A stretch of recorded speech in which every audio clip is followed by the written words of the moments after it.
there's this business analysis community that talks to users, tries to make sense of them, and tries to get them to tell them exactly what should be built.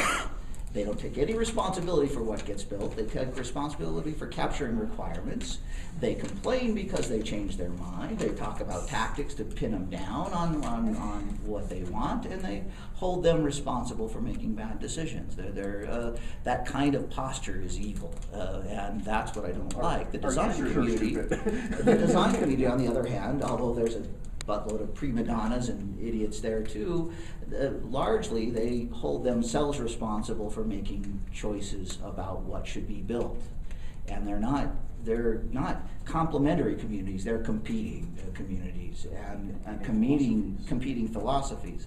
I like the design philosophy if it wasn't for the prima donnas, and wherever somebody used the word, I like the definition of research is getting out there and seeing what the world looks like. Analysis is making sense of it, and design is imagining what we could put into the world to make it different. And it isn't UI, it isn't business process, it's whenever we're building software, it's an act of design. And when we talk about abdicating responsibility, it's that analysis community that captures requirements. Gathers. That gathers. Back to you remember the old Lister's dead fish stuff. Absolutely. There's a bright, shiny requirement. I'll bring it back to the office.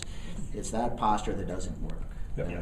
So the gatherer translator. In most contexts, right? Well, I mean, all fair. In a highly regulated environment where you're gathering requirements from the government, you are gathering requirements from. In all fairness, though, we have if I'm doing accounts receivable, do I really want to imagine what I can put into the world? Oh yes. We have to recognise that ignoring business analysts was a source of resistance in the early years of Agile, and we saw corrections of that, like the second edition of Extreme Programming. And I think the fact that we've embraced business analysts are a reality, rather than say, we want rid of this role, figure out how to work with that role and produce a more agile outcome is, I think, a healthier way forward than the dogma of it's just simply bad. So we use it's easy for me to jump in and be very shameful and blameful in this discussion, and I don't want to go there.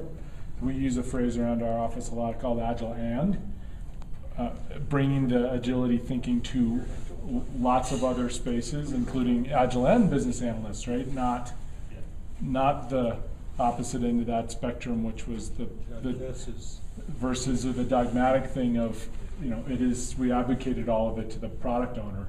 No, it's we're understanding the context that it worked in early, which was early product companies and maybe small teams in Silicon Valley.